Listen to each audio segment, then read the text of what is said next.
क्योंकि आपने उस पुरुषार्थ को दिखाया है जिसके आप वंशज हैं।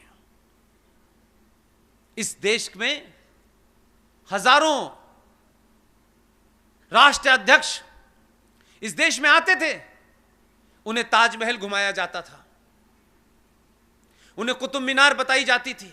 वो भी यही समझते थे कि यही देश होगा, यही पहचान होगी उनकी। और जाते वक्त भारत का राष्ट्रपति अपने साथ भोज कराता था, और जाते वक्त उनको उनकी पहचान के रूप में कि भारत की पहचान क्या है, हम ताजमहल दे दिया करते थे।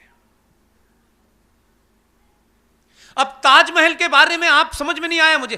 ताजमहल एक कब्र है। इस्लाम में, कुरान में कब्रों का कंसेप्ट नहीं है। ये जितने भी आप कब्रिस्तान देख रहे हैं ये नाजायज हैं, ये गैर इस्लामिक हैं। ये किताब की बात बता रहा हूं, मेरी नहीं है। इसलिए कब्र को आप तो अपने घर में लाके रख लेते हैं कि बहुत खूबसूरत ताजमहल है। और आप तमाम बहनों से एक बात जरूर कहता हूं, जब शादी हो जाए तो पति से जरूर पूछिएगा ये बात कि भाई यह हमें बताओ, हमने तुमसे मोहब्बत की, शादी की, हमारे अंदर बड़ा प्यार है, अच्छी खासी ठीक ठाक शादी होने के बाद ताजमहल दिखाने क्यों ले जाते हो? यहां पे तुम्हारी इच्छा क्या है? तुम क्या बताना चाहते हो? यहां क्यों लाए हो तुम हमें? और आप ताजमहल दिखाने ले जाते हैं। अभी जिंदगी के 2 दिन नहीं जिए होते, कहते हैं तुम्हारी याद में भी बनवाऊंगा। और ताजमहल लाके घर पर रख लेते हैं, बेचारी उसी से डरती रहती। उसको समझ नहीं आता मसला क्या है। पति का फंडा क्लियर है, इस बेचारी का क्लियर नहीं है। इसलिए मुसलमानों ने इस गैर इस्लामिक चीज पे कभी सवाल इसलिए नहीं खड़ा किया, उनका एजेंडा जा रहा था दुनिया के बाहर कि भारत की पहचान ताजमहल है।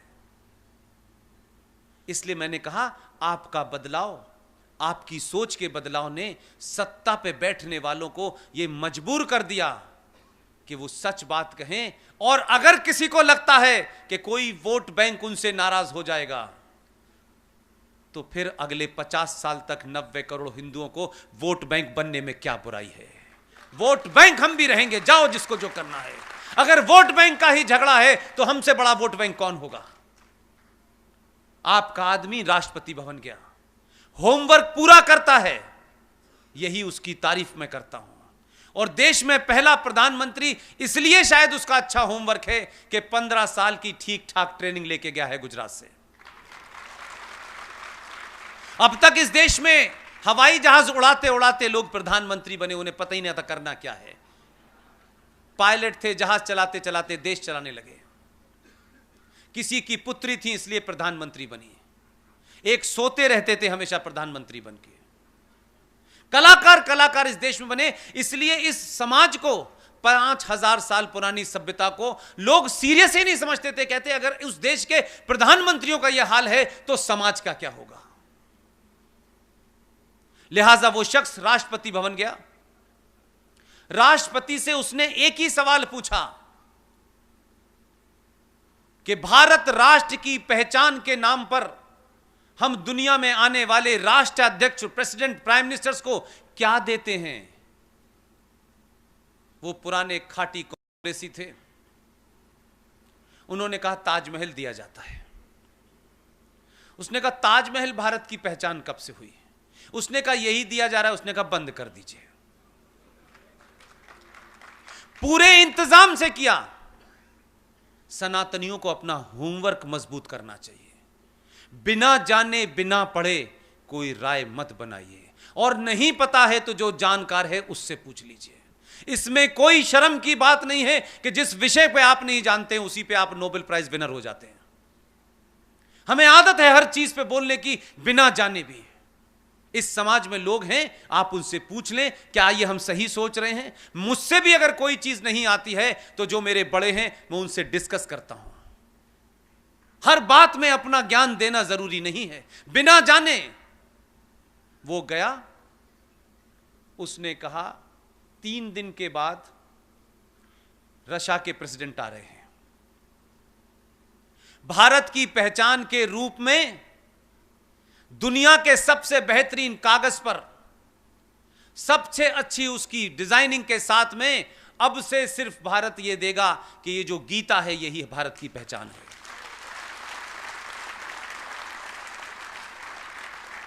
और जब गीता दी जाने लगी, लोग चीजों को समझते नहीं हैं। मैं उसको, क्योंकि विदेश में नौकरी ज्यादा की है और प्यारे वतन में ज्यादा कर ली है, इसलिए मैं चीजों को उसी अंदाज में पढ़ता हूं। जब गीता दी जाने लगी, उसने इंतजाम कर दिया है कि जिस राष्ट्र का राष्ट्रपति या राष्ट्राध्यक्ष या प्राइम मिनिस्टर आएगा, उसे उस राष्ट्र की भाषा वाली ही गीता दी जाएगी ताकि पढ़ ले आसानी से। इसलिए बहुत सारे लोगों को यह शायद बात पता नहीं है, क्योंकि हम अखबार दुनिया के नहीं पढ़ते और दुनिया हमारे बारे में क्या राय बदल रही है यह सोचते नहीं है। पिछले कई सालों में कोई 70 देशों के राष्ट्राध्यक्ष भारत आ चुके हैं। सबको गीता दी गई है। हम लोगों में यह बीमारी है कि हम अपने घर में कुछ चीज पढ़ते पढ़ाते नहीं है। गीता रखी है, कौन पढ़ेगा? दुनिया आपको ऐसे नहीं देखती। सबने गीता पढ़ी, अपने अपने देश के लोगों ने उस गीता को समझा। है क्या ये कौन सा ग्रंथ है जो 70 साल में पहली बार भारत का राष्ट्रपति दे रहा है?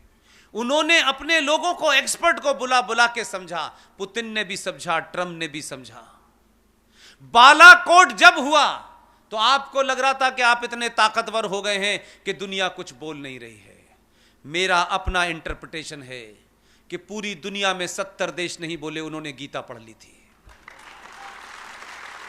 उन्होंने गीता पढ़ ली थी, उनको मालूम था कि यह गीता पढ़ के आया है,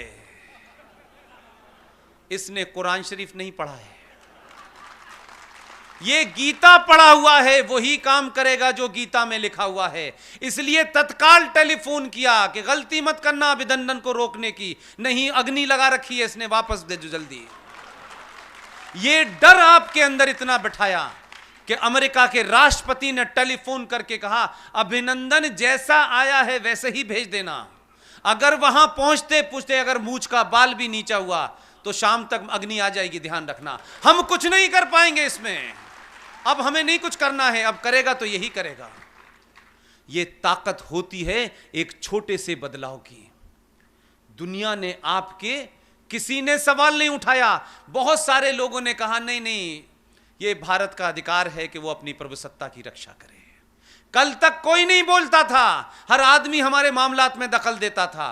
कल की डेट की खबर है, यूनाइटेड नेशन सिक्योरिटी काउंसिल का एक सेक्रेटरी जनरल, जैसे ही उसने कहा कश्मीर पे बात करनी चाहिए, हमारे विदेश मंत्री ने कहा shut up mister secretary general, it is our internal matter of India, you have no right to interfere in this.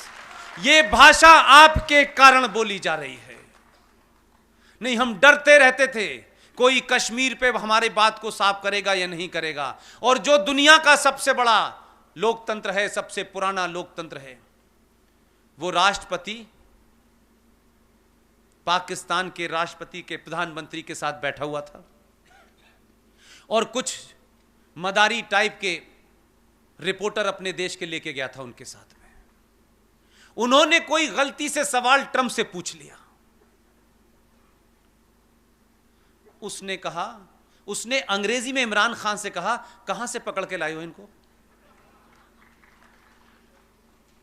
तो आप बदले तो दुनिया का आपके प्रति नजरिया बदला, और आप तो अभी सिर्फ बदलना शुरू हुए हैं।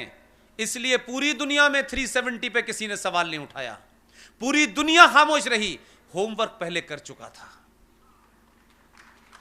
हमारी और आपकी इतनी ही जिम्मेदारी है कि 1946 में जिन लोगों ने डायरेक्ट एक्शन करके 15,000 हिंदुओं का यूनाइटेड बंगाल में कत्ल किया, औरतों को मारा, जवान लड़कियों को मारा, महीनों लाशें स्टेशन और बस स्टैंड पे पड़ी रहीं। कुछ लोगों की ख्वाहिश है कि वो डायरेक्ट एक्शन करेंगे, उनको पता नहीं है कि उनका बाप है जो डायरेक्ट एक्शन का भी बाप है। इस वक्त गलती मत करना, बार बार ये कह रहा हूं, धरना प्रदर्शन तक ही रखना। तुमने बात नहीं मानी, तुम समझ रहे थे कि दिल्ली में हम पुलिस को दौड़ा दौड़ा के मारेंगे और कोई बोलेगा नहीं। तुमने ये गलती उत्तर प्रदेश में कर दी। कुरान मजीद में एक आयत है, अब आप समझ में आएगा आपके। उस आयत का नाम है सूरे निसा। किसी से पूछिएगा, इसकी लंबी दाढ़ी हो से पूछ लीजिएगा, उन्होंने बस पूछिए, बताओ भाई ये सूरे निसा में क्या लिखा हुआ है। सूरे निसा में लिखा हुआ है कि अल्लाह के मानने वाले, यानी अल्लाह पे जिनका ईमान है, भरोसा है, विश्वास है,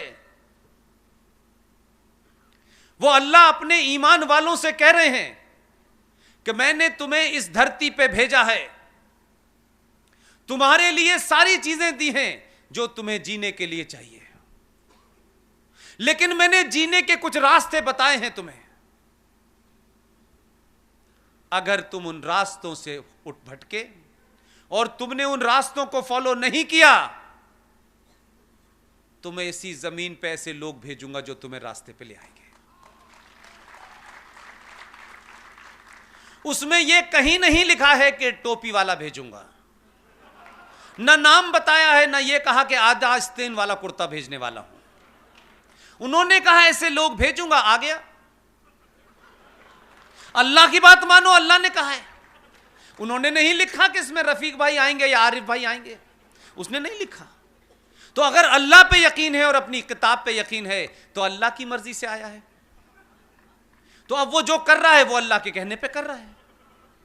अकेला भेजा, तुमको समझाने के लिए भेजा कि इस्लाम के बारे में गलत प्रचार मत करो, इस्लाम का गलत इस्तेमाल मत करो, इस्लाम में औरत का जो दर्जा है उसे दर्जा दो, ये निकाह हलाला की दुकान मत खोलो। उसने निकाह हलाला बंद कर दिया। आप नहीं माने, आपने गालियां दी। ऊपर वाले को गुस्सा आया, उसने कहा एक से काम नहीं चल रहा, उसने उत्तर प्रदेश में भेज दिया।